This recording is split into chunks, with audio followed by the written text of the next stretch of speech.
Estás escuchando Norte 15 con Narciso Ramos. Icoden Daute Radio.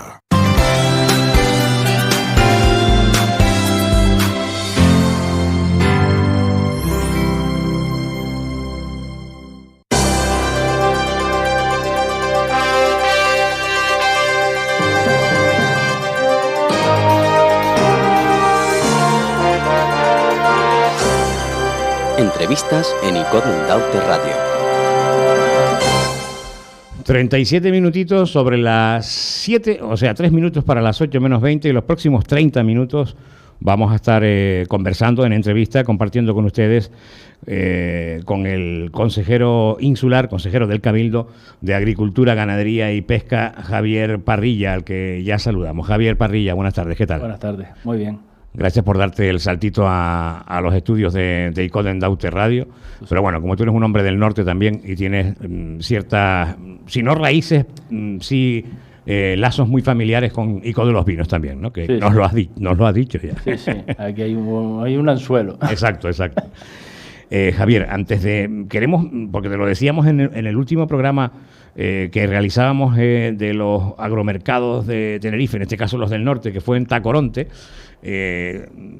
hablábamos así de pasada del tema de la miel, y yo te preguntaba por ese programa que presentaba el gobierno que preside Pedro Martín, y tú eres el consejero del área, para garantizar el futuro y la sostenibilidad de la apicultura.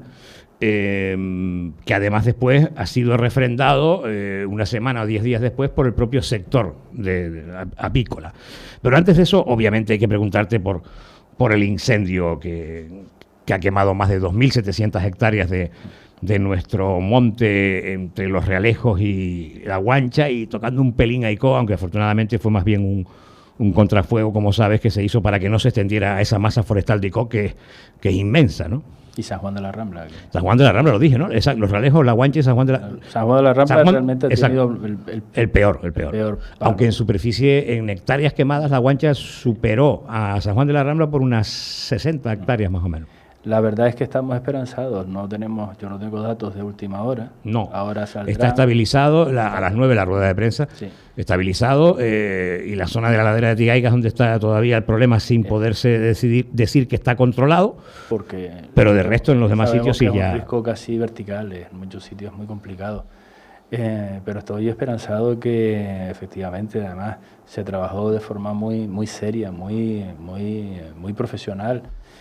Muy sufrida, y después la población actuó, de forma maravillosa. La gente de Cruz del Castaño, de las Llanadas, personas que además tienen, personas que tienen cierta edad también, y pues hemos tenido la fortuna de que ya están todos de vuelta en casa, y ninguna casa ha tenido, daño, no, salvo el tema del olor, supongo yo, claro, la ceniza. La ceniza y demás.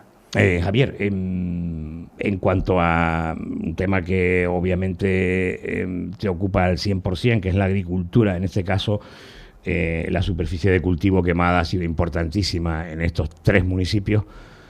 Un fuego que ha afectado a zonas de medianías de cultivo y también a zonas de masa forestal, pero en zonas de cultivo de medianías ha sido importante, sobre todo en San Juan de la Rambla y La Guancha. He visto fotografías de zonas de cultivo de medianías en San Juan de la Rambla, realmente calcinadas, zonas además de cultivo en la zona de la Fuente del Bardo, de la papa ramblera tan famosa y tan reconocida. Y fíjate que el día anterior al incendio, el miércoles, el Ayuntamiento de San Juan de la Rambla, junto con la Asociación de Icó de los Trigos, que el secretario estaba aquí antes en tertulia, el amigo Javier, presentaban el proyecto de la papa ramblera como puesta en valor de esa papa, y anunciando también una fiesta para el día de la papa ramblera, para el día, creo que el 6 de septiembre, y un proyecto para poner en valor esa papa ramblera. Y hacía un calor terrible. Estábamos ahí en la Fuente del Bardo, que me decía Javier después que uno de los puestos de mando avanzado, en este caso creo que era de la Brifor, estaba en el mismo cruce donde estábamos nosotros en la rueda de prensa. Y al día siguiente se producía el incendio. Y una zona de cultivo que se hablaba allí, incluso por agricultores que estaban presentes, o la conoces, es una zona extensa, a mí me parece un continente aquello, ¿no? Y la superficie de cultivo es escasa. decían agricultores que no llegaban al 10% de superficie de cultivo. Y ahora encima se ha quemado la poca que había. O sea, éramos pocos y parió la burra, ¿no? Superficie de cultivo útil. De todas formas, ahora cuando se pueda ya entrar en el ámbito, digamos, los agrónomos, se hará una valoración en concreto y bien exacta. Por ahora, pues efectivamente, estamos esperanzados en el sentido de, bueno, está controlado, se perimetró, controlado, y esperemos que con este día más benévolo y las acciones, pues en unos días esté ya no solo controlado, sino extinguido. Tenemos la suerte también de que en esa zona pues contamos con distintas balsas y distintos depósitos, para no llamarlos balsas, pues son más pequeñitos, como las llanadas precisamente. Bueno, cuando entremos haremos la evaluación exacta, veremos comparadamente con el mapa de cultivos que se publicó a final de año pasado, qué parcelas estaban en producción, puesto que tendremos que tomar alguna medida al respecto. Y ahí, no, hombre, tenemos también la fortuna de que, bueno, si era papa, buena parte estaría ya recogida. Ahora bien, frutales de pepita, frutales de, bueno, quizás alguna zona de durazno, puede ser que se haya perdido, y entonces, bueno, pues hay que hacer la evaluación por parte de los agrónomos y se actuará en consecuencia, igual que actuamos en febrero de 2020, antes de la declaración de la pandemia, que tuvimos también no solo un incendio, sino también unos días de mucho una viento, calima impresionante, y quemó muchísimo producto. O sea que podríamos estar hablando, consejero, de probablemente un programa de ayudas para la agricultura, sí, de esas superficies quemadas, ¿no? Tendremos que valorarlo exactamente. Hay unas medidas directas que son las cuestiones relativas a las propias declaraciones de IRPF de los productores, que eso se hace una declaración anual para que en las próximas campañas de IRPF pues tengan unas reducciones. Se plantean también unos porcentajes de daño en base a la producción y en el momento de la producción, porque no es lo mismo que el fuego haya pasado por un suelo que haya quedado, después de la cosecha, rastrojo, planta seca y demás, que no te haya cogido te haya quemado, pero no por el propio fuego, sino por la temperatura, las corrientes de aire seca, que te haya cogido la planta y te la haya secado, y por lo tanto ya no puedes hacer poco puedes hacer.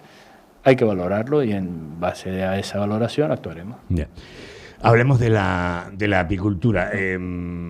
Presentabas en un pleno del Cabildo a finales del mes de junio un programa de medidas, ¿no, verdad?, para garantizar el futuro y la sostenibilidad de la apicultura.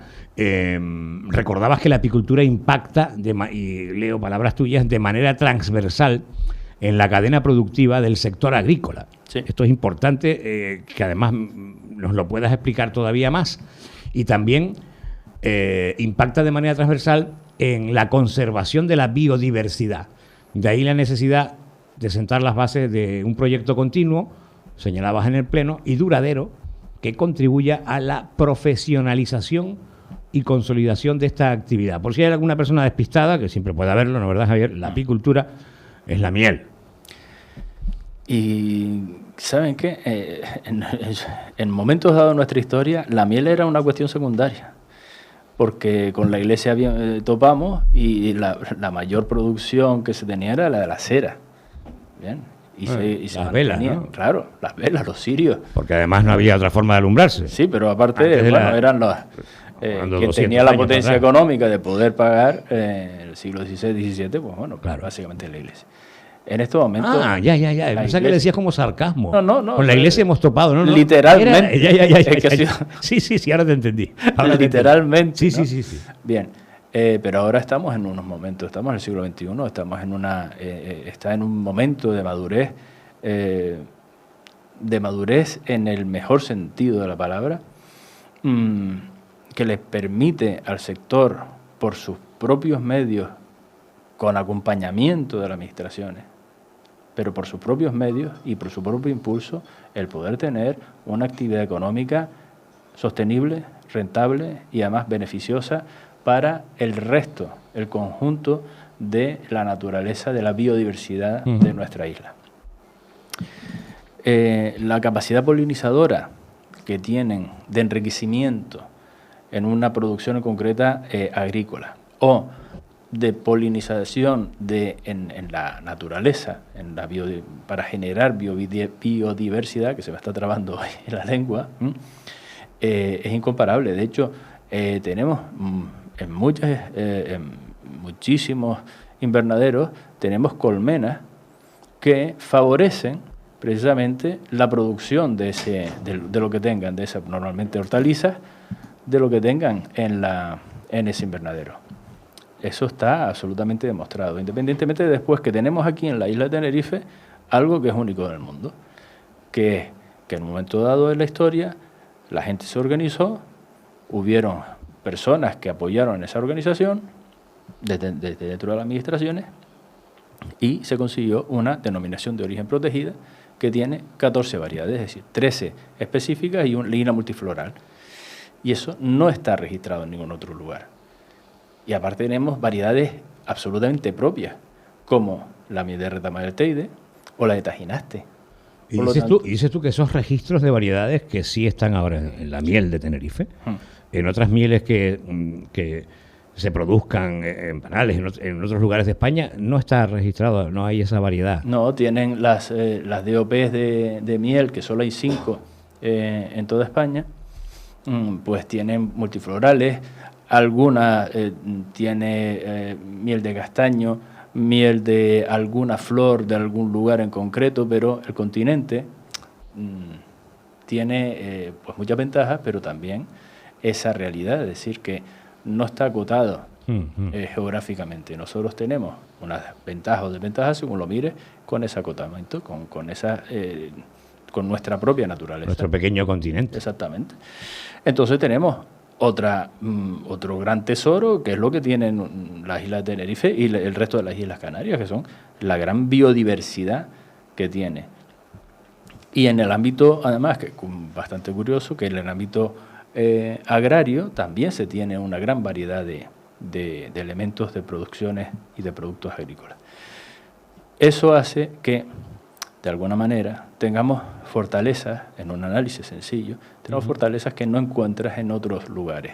Y esa fortaleza, con esa especificidad, le genera o le puede abrir unas líneas de negocio que, entiéndanme bien, o como decía un amigo mío, no me quieras entender mal, que es, tendremos una industria. Una industria no significa chimenea, sino una actividad económica organizada con capacidad de crear riqueza de forma sostenible y además que beneficia al resto de la naturaleza y al resto del ámbito agrícola.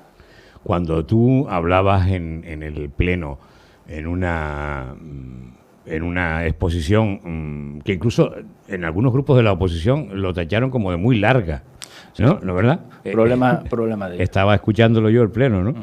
Pero bueno, lo que decía el consejero Parrilla, de lo que hablaba y yo pude escuchar, no decía paja, lo que fue largo, vale, pero era una argumentación hilada y además increciendo en la propia argumentación de lo que se había hecho y de lo que entendían ustedes, en fin, el grupo de gobierno de esa estrategia que se debe acometer, ¿no?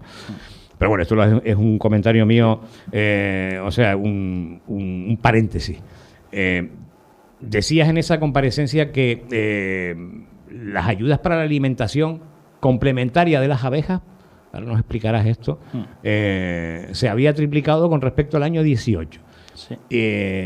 Pasaba de una 17, creo, primera bueno, la nota de prensa que yo tengo aquí dice 18. Bueno, se parece, vale. Se ve buena que 18. Cuando se articuló la primera y única convocatoria, pasando de 45.000 a 150.000 euros en el año 20. Y también en apenas 2 años, la producción de miel con denominación de origen ha aumentado un 76% hasta alcanzar los 22.554 kilos de miel registrados el año pasado 21, y el número de colmenas ha pasado de 15.000, que había 15.700 en el 19, a 16.283 en el 22. Sí. Unas cifras, señalabas, que confirman la paulatina recuperación del sector y la necesidad de seguir impulsando medidas que contribuyan a su desarrollo y consolidación. ¿Y cuáles son las medidas, Javier, Bien. a futuro? En principio tenemos, ya lo hemos dicho, un sector que está maduro, que está para poder arrancar. Pero tiene también unos hándicaps y vemos que tienen, se los presenté así también, no solo al Pleno, sino a la mesa de la apicultura, se tienen unos problemas estructurales. Y todo problema estructural debe de ser convertido en ventaja. Se dice de forma coloquial que la atomización en las organizaciones generan una pérdida de peso y que no generas una sinergia en positivo ni tienes potencia, es decir, divides para vencer, ¿no? Yo, como creo en la diversidad y que creo que la diversidad es riqueza, lo único que tenemos que hacer es buscar los elementos para que esa diversidad se pueda expresar de forma al unísono. Uh-huh. Desde el año 2015 hasta el año 2020, que la volví a convocar volví a convocarla yo, no se había realizado ninguna reunión de la mesa apícola. Lo mismo que pasó con la mesa del vino. No sé qué tenía el mandato anterior, que no le gustaba este tipo de cosas. A mí no me parece que sea precisamente un ámbito que tenga problemas. Tenemos, por ejemplo, un problema estructural que es la sequía, la pertina sequía. Aunque yo tengo ahora unos datos muy peculiares del nordeste de la isla, que, pues, bueno, ahora en el verano ha llovido más que en la primavera del año pasado y que en el verano anterior. Pero bueno, la línea está en ese sentido. Pero tenemos herramientas para poder dar de comer en esa alimentación complementaria, que es, pues mire, unos sobritos, en pocas palabras, sobritos con azúcares, que le permiten digamos, a la vez alimentarse cuando no hay floración. Y si no hay floración es porque una sequía te impide que la planta te genere flores. Uh-huh. Tenemos una serie de herramientas que nos van a permitir que esos problemas estructurales se conviertan en ventaja. Aparte de esto, hemos planteado también que a partir de septiembre tendremos pues 3 reuniones para ver 3 tipos de asuntos. No solo el ámbito de estos problemas estructurales, sino cómo podemos avanzar en la profesionalización. Porque como nos dicen también, está la Asociación de Apicultores Profesionales, lo que nos dicen es que, bueno, vale, que todo eso les parece bien, pero lo que no quieren es que sea el apicultor la especie a proteger, sino que sea una herramienta más, que ellos quieren ser profesionales y vivir de eso. Uh-huh, claro. Por lo tanto, hay una serie de cuestiones que debemos de herramientas que efectivamente la administración sí puede utilizar para avanzar ahí. En el ámbito de la formación, en el ámbito del control sanitario, porque como cualquier otra ganadería se tienen unos problemas sanitarios, enfermedades, la barroa es una de ellas. Se tienen, digamos que el manejo de esa ganadería consigue posteriormente unos productos en concreto. Está toda la diversificación de la producción apícola, que no solo es miel y no solo es cera, sino que se tienen otra serie de productos, el propóleo, la jalea real, etcétera, etcétera.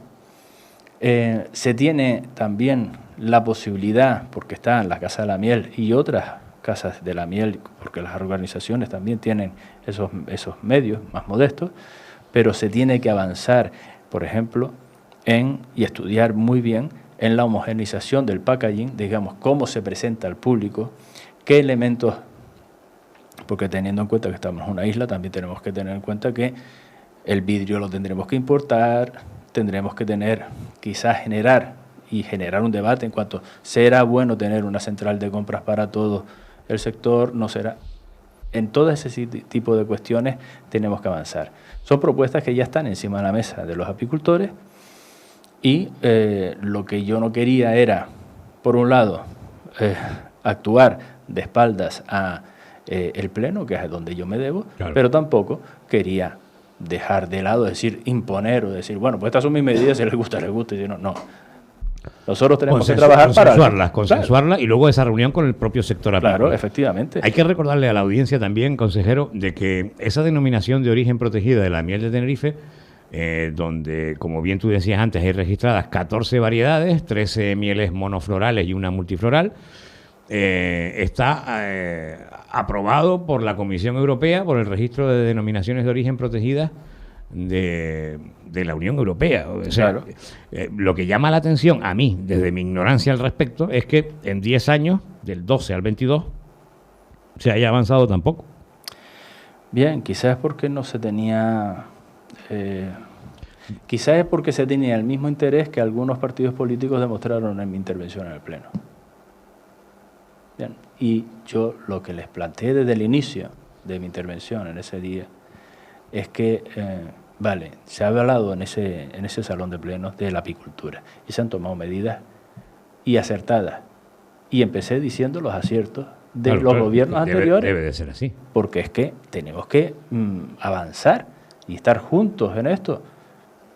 Mi obligación es impulsar y generar ideas y propuestas y poner y administrar las perras que nos han dado para poderle, digamos, distribuirlo lo mejor posible. En el criterio de uso socialmente demócrata ya podrán ustedes pensar que es en la mejor distribución, ¿vale? Claro. No se había hecho una acción en profundidad y tenemos que hacer esa acción en profundidad. Y es cierto que podemos hacer esa acción en profundidad porque se ha hecho un trabajo previo. Si no se llega a hacer, si no se llega a crear la Casa de la Miel, si gente, trabajadores, funcionarios y políticos no se hubiesen metido a saco a favor de la Casa de la Miel que está en el Sausal, con los concursos de la miel, con las caracterizaciones, con el ámbito científico-tecnológico, con el ámbito de generar un panel de cata que es absolutamente magnífico, la gente que tenemos. Sin todo ese trabajo no estaríamos ahora aquí. Una muestra de eso, de ese equipo de catas, estuvo en el programa que hicimos en el Mercadillo del Agricultor de Tacoronte. Perfecto. Con una señora, no recuerdo ahora su nombre, que también tiene su puesto de miel allí y que, bueno, nos hizo una cata en directo. Se presentaba, celebraba el Cabildo, celebrabas una nueva mesa insular de la apicultura donde dabas a conocer estas líneas de esa nueva estrategia del desarrollo del sector y, bueno, tú nos dirás ahora, pero por lo menos el titular que recibimos de la nota de prensa es que el sector respalda la estrategia del Cabildo para garantizar ese futuro de la actividad, ¿no? En efecto, se planteó claramente con esas 3 líneas de trabajo de atajar o acometer un trabajo importante para transformar esos problemas estructurales en soluciones, buscar un ámbito de la profesionalización y buscar todas las medidas que encaminen a que un apicultor, una persona que quiera dedicarse a la apicultura pueda generar a través de una actividad sostenible, pues una actividad económica que le rente y le dé beneficios y le dé bien. Y después tenemos que adaptar una serie de medidas que están consensuadas a nivel nacional, un plan de apícola nacional, que nos permitirá tener un paraguas después también para las ayudas europeas, para todo estar en la línea. Pues entonces todas esas serán las 3 líneas de trabajo que vamos a acometer conjuntamente con el sector. Y será el sector el que nos diga, pues por aquí queremos ir, por aquí no podemos ir. Bien. A partir de eso, también les planteé, digamos, que nos dieran su visto bueno a esta, no solo a esa dinámica, sino a el inicio de las propuestas que yo les planteaba. Porque, claro, si iniciamos un camino partiendo de premisas,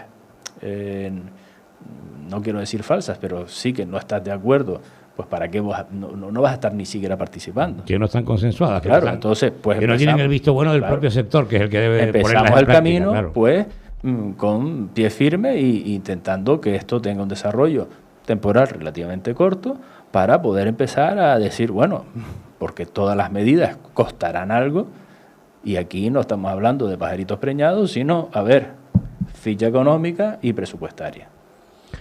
En cuanto al plan rector de uso y gestión del Teide, hay que recordarle a la audiencia, y eso se trató también en la mesa, sí, el hecho de que, ustedes, entiendo que desde la propia consejería tuya han presentado alegaciones a este plan rector de uso y gestión, que ayer lo decía, hay que recordar que la Consejería de Transición Ecológica del Gobierno de Canarias ha ampliado el plazo de exposición pública y de alegaciones hasta el 15 de septiembre, es la segunda ampliación ya de la exposición pública, con lo obviamente no es difícil entender de que hay voluntad de acoger todas las alegaciones y todas las sugerencias para que el plan rector de uso y gestión del Parque Nacional del Teide, que se ponga en aplicación cuando se ponga, esté lo más consensuado posible. Eso es una obviedad.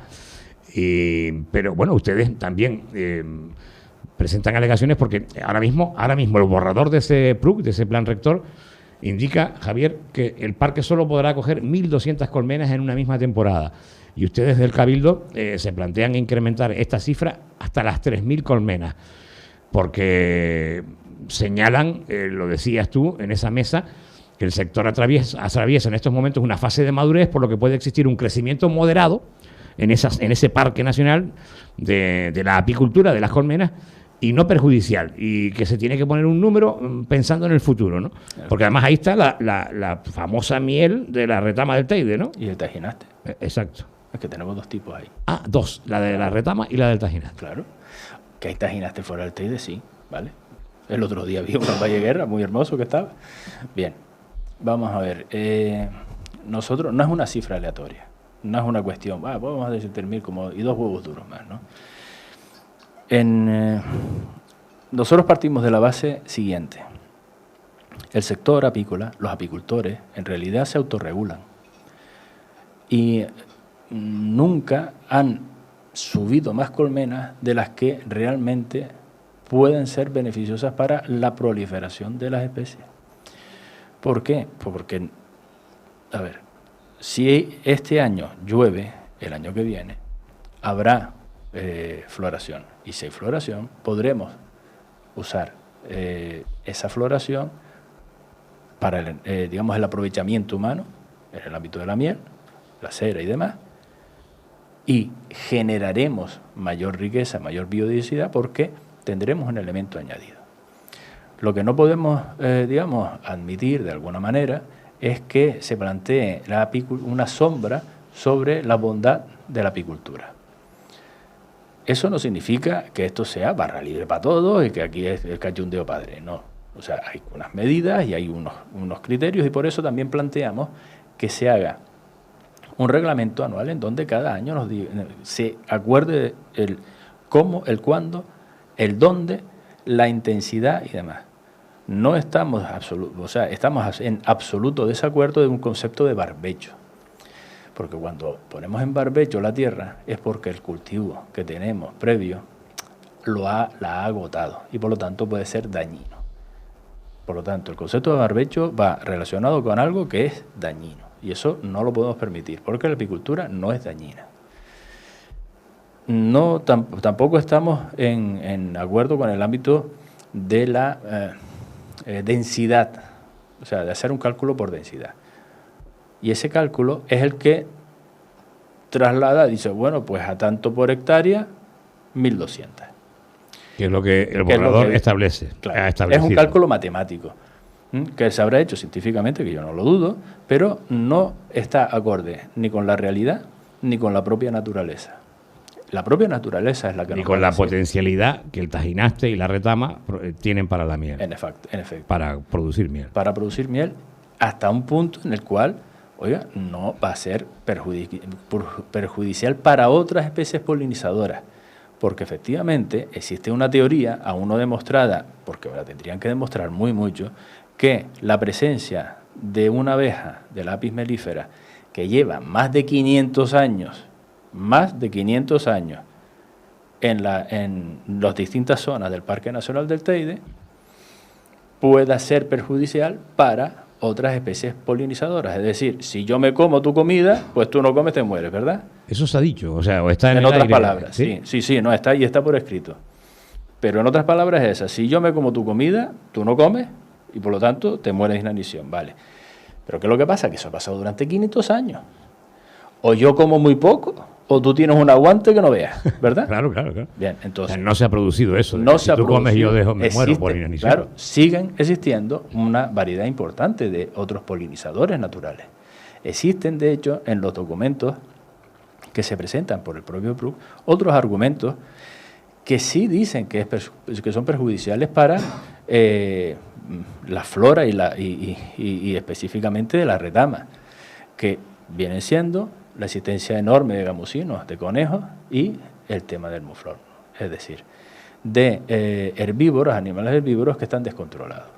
Bueno, pues tendremos que ver también una forma ética de controlar esas poblaciones que fueron introducidas, para que en ese equilibrio se genere riqueza y biodiversidad para todo el mundo.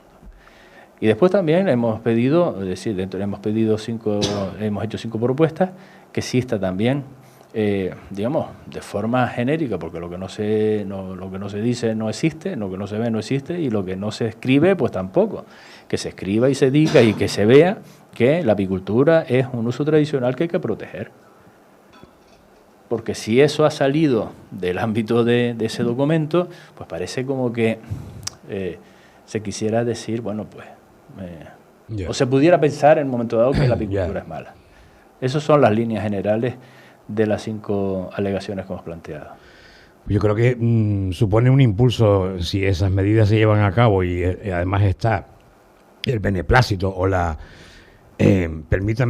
discúlpenme la voz, pero me vino un golpe de afonía.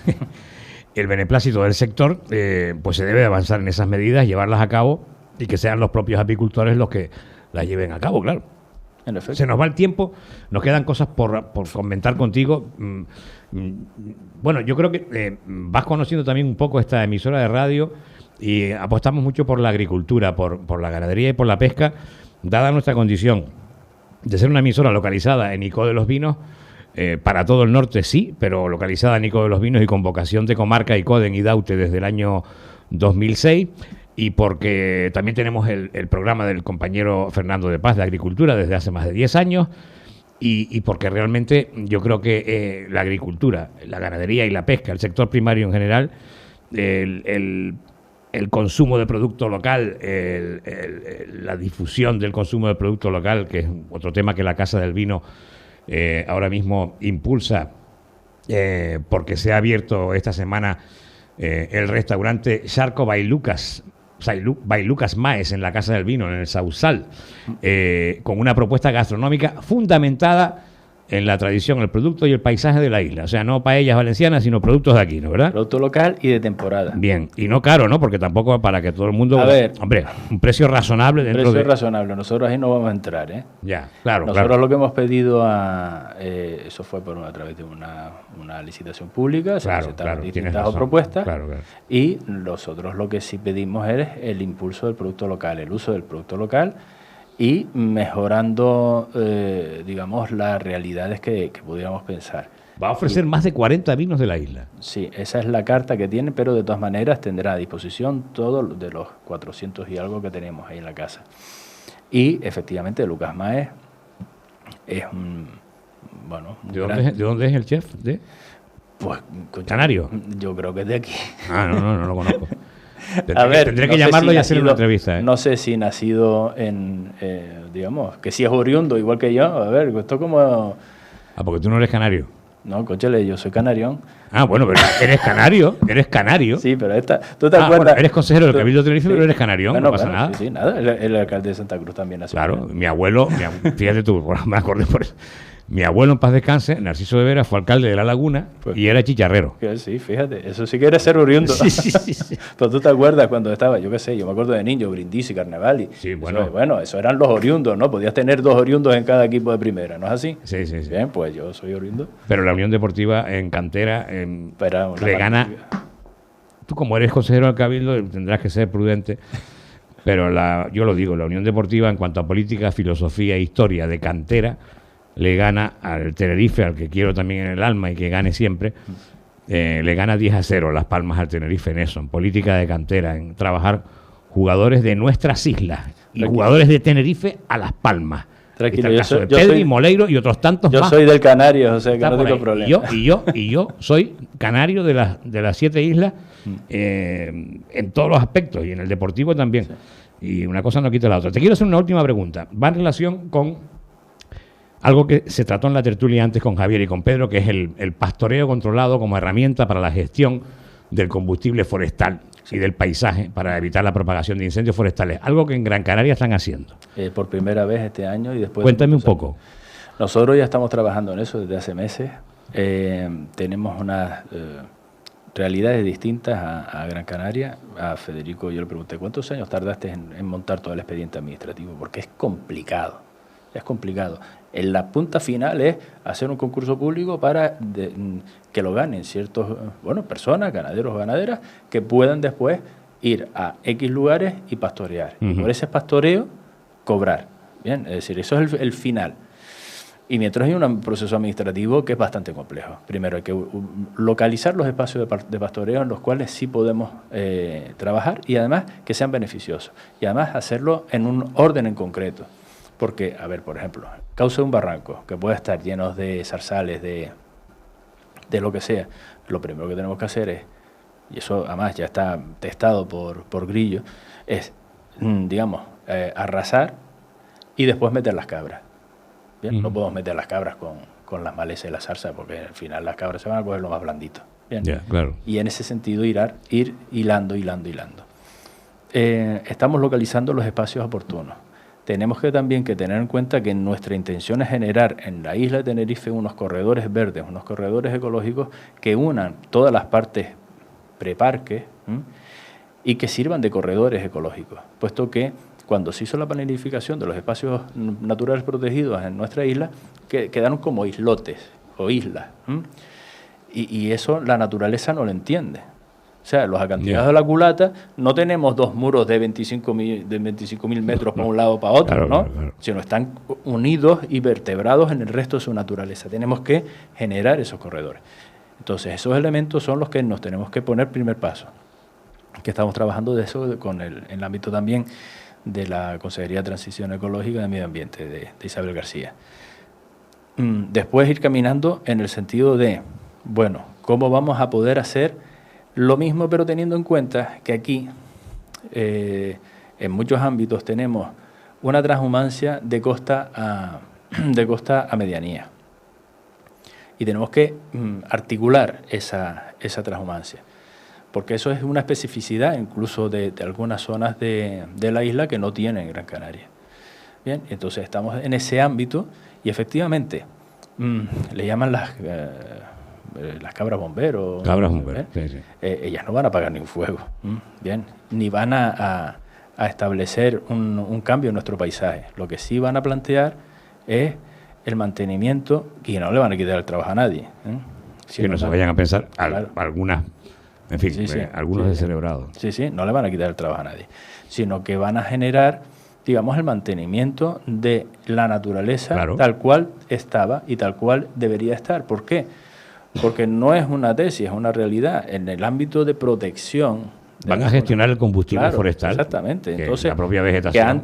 Que antes, pues efectivamente, pues por otros elementos se recogía o se tenía unos usos limitados también a las realidades de aquellos momentos, y ahora eso, pues también, es decir, es emular esos elementos tradicionales, pero de forma controlada y además para generar lo que se llaman paisajes puzzles. No tenemos por qué tener una homogeneización de la visión de nuestro paisaje. Nuestro paisaje en el monte puede tener distintos elementos de vegetación y además distintos tipos de vegetación, y podemos tener un conjunto de bosque selvático, por ejemplo en Anaga, pero siempre y cuando no se nos disparaten las cabras, tener zonas de pastoreo en esa misma... De ahí lo de paisaje puzzle, ¿no? Exactamente. Ahora sí te entiendo. Que además te permita tener, digamos, esas transiciones dentro de ese corredor natural. Todo esto además tenemos que juntarlo con nuestra idiosincrasia y nuestras realidades productivas, porque evidentemente No creo que sea digamos que no creo que nadie vaya a tener un rebaño para hacer esa actividad y que viva de eso, sino que será, oiga, usted tiene un rebaño, va a tener otros aprovechamientos, el cárnico o el lácteo, y por lo tanto lo que le paga la administración es, oiga, el esfuerzo de llevar esos animales, de tenerlos controlados, de hacer esa trazabilidad. Esa ruta de pastoreo, ¿no? Esa ruta y esa trazabilidad y ese control. Exacto. O sea que se está trabajando en eso. Sí, sí. Bien. Javier Parrilla, como siempre, gracias por atender los micrófonos de Icoden Daute Radio. Nos tomamos ahora unas vacaciones en agosto, pero en septiembre volvemos, incluso, si se puede, también con algunos programas más en los mercadillos del agricultor del norte, que nos quedan unos cuantos todavía por visitar. Sí. Y creo que han resultado, bueno, a mí me lo han hecho llegar muy interesantes en cuanto a promoción del consumo local de la gente de nuestro norte y también de difusión y de que las propias experiencias de los y las profesionales de la agricultura y de la ganadería se han expresado con total libertad. Yo creo que han sido programas interesantes. Sí, además es que yo ahora estoy escuchando lo del producto local y te digo, cónchales, que está todo muy bien el rollo del kilómetro cero, producto local, pero mira, pero no decimos aquí de toda la vida que sea del país, que tanto me da, que sea del país, vino del país, ¿dónde va a ser del país? Pues eso es el fondo en el cual tenemos que llegar de nuevo a la gente. ¿Y cómo creo yo que tenemos que llegar? Pues precisamente poniendo en valor a la gente que hace el comercio de canal corto. Claro, y que ellos se sientan como lo son, profesionales, dignos profesionales de un sector que es el que nos produce alimentación de primera mano, calidad, de cercanía y que muchas veces están como que nos tienen ahí. No, ustedes son unos auténticos profesionales y se les tiene que dar el valor y la dignidad que merecen para que después las acciones de las administraciones públicas, como el Cabildo, Gobierno de Canarias, etcétera, se encarguen de apoyarles, de difundir sus productos, de ayudarles a la comercialización, etcétera, ¿no? Esa es la idea. De la difusión, de la publicidad, al fin y al cabo, porque todas, en este mundo, todas las grandes, medianas y pequeñas empresas, las que no hacen publicidad se van al pique y, a ver. Oye, yo no sé si tú conoces, y no sé si lo habrás cerrado, Javier, pero hace unos años incluso lo entrevisté, hace más de 7 años, un restaurante en Alemania, no sé si era en Düsseldorf o en Frankfurt, donde un profesional, un chico joven, era del norte además de aquí, de Los Realejos creo, y tenía un restaurante y traía producto canario. ¿No lo conoces? No tengo ese... Voy a investigar a ver si sigue. Sé de gente, bueno, está Safe Cruz, Yabagofio en Madrid. No, pero era un restaurante único de producto canario en Frankfurt. Bueno, pues, conozco el ámbito de la península ibérica y tenemos gente como Safe, Lagunero, que aparte tiene en Gran Canaria otro, pero en Madrid está Gofio y es todo producto local. Y además el otro día presentó un vino específicamente de Tenerife para sus platos. Muy bien. Javier Parrilla, feliz verano, feliz agosto. Esperemos que no tengamos otro incendio, ¿no, verdad? Pues tengamos también... hay una carta de un agente forestal que hay que leer. Hay que leer porque yo creo que todo el mundo estará de acuerdo. Es pensar que, aunque se te haya escapado, o sea, tú tienes que cuidar lo tuyo y lo nuestro. Y nosotros, cada uno de nosotras, miro allí, pues hay una cámara, ¿no? Pues cada uno de nosotros tenemos que cuidar lo nuestro y mimarlo. Porque después hay gente que, a ver, si cae un rayo, estarán allí también. Y eso es una cuestión natural. El fuego, dentro de lo que también es natural. Sí, claro, ¿bien? Por supuesto. Pero lo que no es natural es que algún descerebrado o alguien por descuido provoque un incendio. Más bien, bueno, y además lo de los campeches, que esto da para un programa, ¿no? Porque los últimos incendios en el norte siempre se originan casualmente, entre comillas, en los campeches. Y yo sé que la policía está investigando sobre, en fin, algunas personas en concreto de esa zona. Pero es que es mucha casualidad. En fin, que esperemos que... Si es un descerebrado, bueno, si es un intencionado y obviamente esa persona, en fin, pues tiene una enfermedad mental, en fin, maldad además, que el peso de la justicia caiga sobre esa persona o personas. Javier Parrilla, muchas gracias. Un abrazo. Gracias a ti. Bueno, nosotros nos vamos.